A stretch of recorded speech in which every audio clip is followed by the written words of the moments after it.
खुदावंद यीशु मसीह के पवित्र नाम की तारीफ करते हुए आज की इस सभा में आप सबों को मैं जय मसीह की बोलता हूं। ये बड़ा दिन और क्रिसमस, ये दोनों शब्द बाइबल में नहीं है। ना तो क्रिसमस वर्ड है, ना हिंदी में है, ना इंग्लिश में है। हां, प्रभु यीशु मसीह का जन्म है, लेकिन मैं उसकी बात नहीं कर रहा हूं। मैं क्रिसमस और बड़े दिन की बात कर रहा हूं। किसने रखा, क्यों रखा, कब रखा, ना तो मैं इस बहस में जाना चाहता हूं। मैं तो परमेश्वर के वचन से अपना जीवन चलाता हूं और मुझे पूरी उम्मीद है कि आप जो इस मैसेज को देख रहे हैं, आप भी खुदा के कलाम के ही लोग हैं और खुदा के कलाम से ही बातें करेंगे, सुनेंगे, बोलेंगे। और देखिए, दो चीज होती है, एक ट्रेडिशन होता है, रीत रिवाज होती है। रीत रिवाज में बहुत कुछ होता है। हमारी मम्मी ऐसा करती थी, उनकी मम्मी ऐसा करती थी, उनके पापा ऐसा करते थे। कहीं उसका कोई आधार नहीं है, ना आपने देखा, ना उन्होंने देखा, ना उन्होंने देखा। लेकिन हम परमेश्वर के कलाम की चर्चा कर रहे हैं, क्योंकि परमेश्वर का कलाम एक ऐसा आधिकारिक कलाम है जिसके आगे कुछ नहीं टिकेगा। फूल तो मुरझा जाते, घास सूख जाती, जीवन खत्म हो जाएगा, आकाश और पृथ्वी टल जाएंगे। आप समझ रहे हैं मैं क्या कह रहा हूं?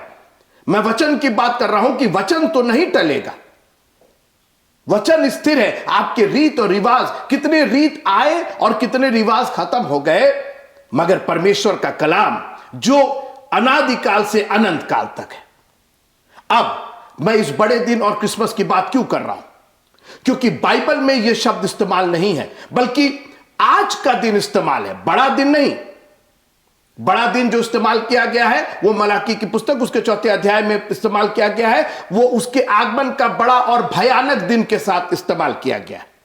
लेकिन अलग से बड़ा दिन, और वो भी यीशु मसीह के जन्म को लेके क्रिसमस करके नहीं, ऐसा कहीं नहीं लिखा हुआ है। और इसलिए मैं आज आपसे निवेदन करना चाहता हूं कि इस प्रभु यीशु मसीह के जन्म को, इस अवसर को बहुमूल्य जानते हुए इसका मूल उद्देश्य और मूल जो सिद्धांत है वो समझिए कि यीशु मसीह का जन्म आखिर क्या था। सिर्फ यीशु मसीह को पैदा होना था, यीशु मसीह पैदा हुए, या कुछ और है इसके पीछे। और मुझे पूरी उम्मीद है कि आज जो ये मैसेज देख रहे हैं, ये ऐसे लोग सुन रहे हैं ये मैसेज और देख रहे हैं जो बाइबल में विश्वास रखते हैं, परमेश्वर के कलाम में विश्वास रखते हैं और थोड़ी गंभीर चर्चा करना चाहते हैं। ऐसे तो मित्रों बहुत सी बातें और बहुत से बहस और बहुत से कारण और निराकरण हो सकते हैं, मगर परमेश्वर का कलाम तो अटल है। सबसे पहले जैसे मैंने कहा कि परमेश्वर का कलाम आपके रीत रिवाज से कहीं ऊपर है, लेकिन प्रॉब्लम यह है कि हमने रीत रिवाज को ही परमेश्वर के कलाम में कन्वर्ट कर दिया है। और ये मैं नहीं कह रहा हूं, ये यीशु मसीह ने मरकुस की इंजील और उसके 7वें अध्याय में, मरकुस की इंजील उसके 7वें अध्याय की 7वीं आयत में कुछ यूं कहा, और ये व्यर्थ मेरी उपासना करते हैं क्योंकि मनुष्यों की आज्ञाओं को, आगे उन्होंने रीत रिवाज कहा है, मनुष्यों की आज्ञाओं को धर्मोपदेश यानी परमेश्वर का वचन कह के सिखाते हैं, क्योंकि तुम परमेश्वर की आज्ञा को टालकर मनुष्यों की रीतियों को मानते हो। आप सोचिए, अरे आप केवल मनुष्यों की रीत मानिए तो चलेगा, बहुत सी रीत है हम लोग की, चलेगा, लेकिन परमेश्वर की आज्ञा टाल करके, हाउ डेयर यू। हमारी और आपकी हिम्मत कि हम परमेश्वर की आज्ञा को टाल करके, अरे छोड़ो यार, नहीं लिखा बड़ा दिन, नहीं लिखा क्रिसमस, तो क्या हुआ, हम तो मानेंगे, अच्छी बात है।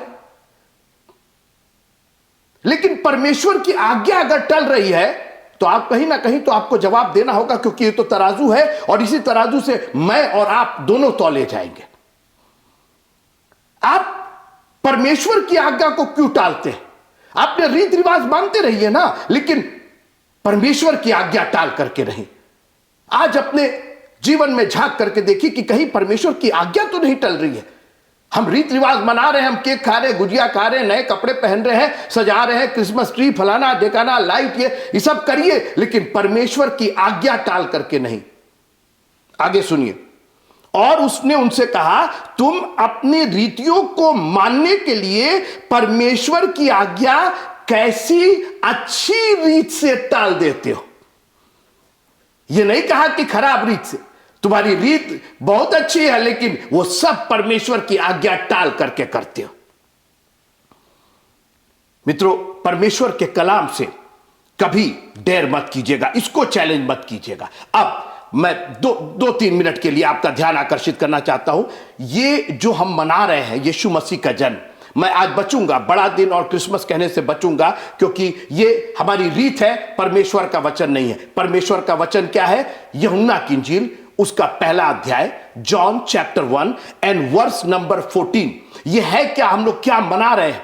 क्या केवल यीशु मसीह का जन्म, यूसुफ और मरियम का पुत्र, मजूसी आए, गरेड़िए आए?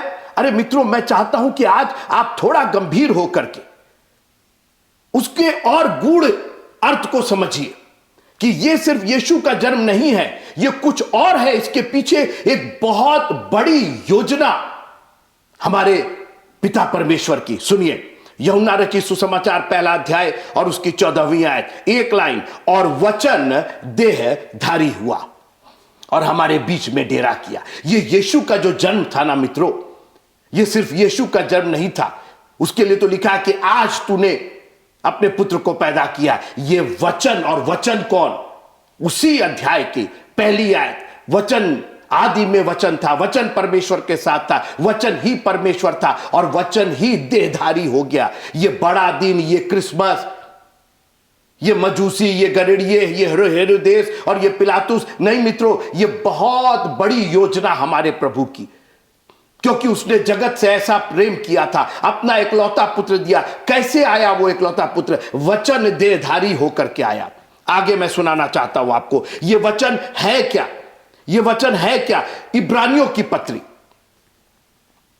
इब्रानियों की पत्री और उसका चौथा अध्याय, Hebrew chapter 4 and verse number 12। क्योंकि परमेश्वर का वचन जीवित, वचन देहधारी हुआ तो परमेश्वर का वचन जीवित, यीशु मसीह, और प्रबल और हर एक दो धारी तलवार से भी बहुत चोखा है और जीव और आत्मा को और गांठ गांठ और गूदे गूदे को अलग करके वार पार छेदता है और मन की भावनाओं और विचारों को जांचता है। और सृष्टि की कोई वस्तु उससे छिपी नहीं है, वरन जिससे हमें काम है उसकी आंखों के सामने सब वस्तुएं खुली और बेपरद है।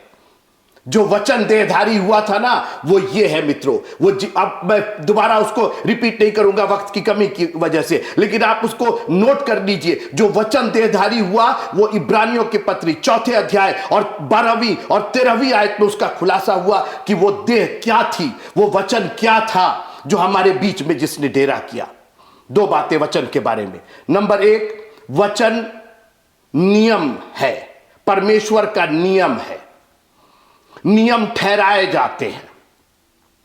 एक नियम की मैं चर्चा करना चाहता हूं। जब आप रात में सोने जाते हैं तो आप जानते हैं क्यों सो लेते हैं? क्यों आप पलंग पर चढ़ करके, लेट करके, जमीन पर गद्दा बिछा के, अलग अलग तरीके से, लेकिन आप आराम से लेट जाते हैं? क्योंकि एक नियम उसके पीछे काम कर रहा है। आप धनी हो, अमीर हो, गरीब हो, अनपढ़ हो, पढ़े लिखे हो, बच्चे हो, स्त्री पुरुष, इट डज नॉट मैटर, क्योंकि एक नियम उसके पीछे काम कर रहा है। और उस नियम को अंग्रेजी में लॉ ऑफ ग्रेविटी कहते हैं, हिंदी में गुरुत्वाकर्षण शक्ति कहते हैं।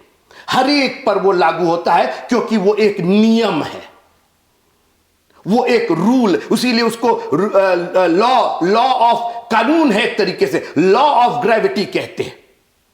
और आप इतना उस पर भरोसा करते हैं। मेरी बात सुनिए, कोई ऐसा नहीं है, केवल पागलों को छोड़ करके।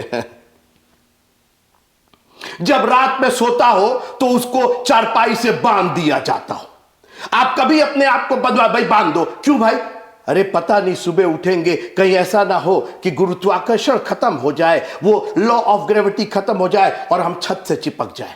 कभी आपने सोचा? हाँ, केवल जो दिमाग के कमजोर उनको बांधा जाता, मैंने देखा है, उनका हाथ पर बांध करके सुलाया जाता। मित्रों, आप बात समझ रहे हैं? परमेश्वर का वचन आप माने ना माने, आप पढ़े लिखे, बूढ़े जवान बच्चे, परमेश्वर का नियम है और बाइबल में लिखा है कि तूने अपने वचन को सदा के लिए स्थिर किया है। You can trust on this. आप बाकी ट्रेडिशन खत्म, मेरी बात सुनिए, मैं आपको 25 दिसंबर के बाद ले जाना चाहता हूं।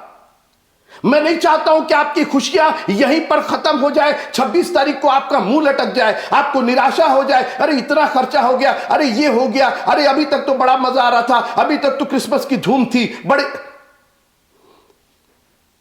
मैं चाहता हूं कि you go beyond 25th of December, क्योंकि यह वचन जो देहधारी हुआ है ना मित्रों, यह सदा के लिए स्थिर है। यह केवल 25 तारीख को खत्म नहीं हो जाएगा, यह सदा के लिए स्थिर रहेगा।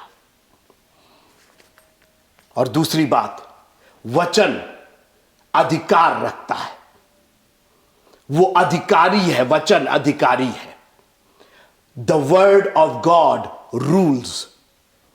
जैसे जब भी आप 12 घंटे सोने के बाद, 8 घंटे सोने के बाद आप एकाएक कहते हैं कि यह उजियाला कहां से हो गया, क्योंकि परमेश्वर ने ज्योति बनाई प्रभुता करने के लिए, दिन पर प्रभुता करने के लिए। उसी प्रकार से परमेश्वर का वचन, आप सो रहे हो, आप जग रहे हो, आप गरीबी में हो, आप बीमार हो, आप आखिरी सांस ले रहे हो, इट डज नॉट मैटर। परमेश्वर का कलाम रूल करता है, शासन करता है, प्रभुता करता है। और इसीलिए यशायाह 9:6 में लिखा हुआ है कि और प्रभुता उसके कांधों पर होगी, तुझ में से एक अधिपति निकलेगा। ये कौन निकल रहा? ये यीशु मसीह, ये नासरत का रहने वाला, ये यूसुफ और मरियम का, जिसको मजूसियों ने आकर के अपना अपना थैला खोल करके, जो गरेड़ियों ने आकर के दर्शन किया। ना ना ना ना, ये तो सब बहुत टेम्परेरी बात आप कर रहे हैं। ये परमेश्वर का वचन देहधारी हुआ है। उस चरनी में आप सिर्फ एक बालक यीशु को मत देखिए,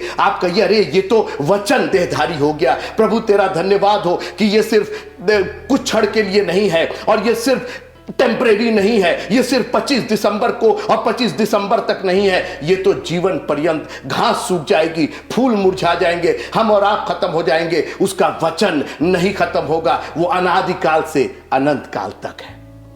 प्रभु आप सबको बड़ी आशीष दे।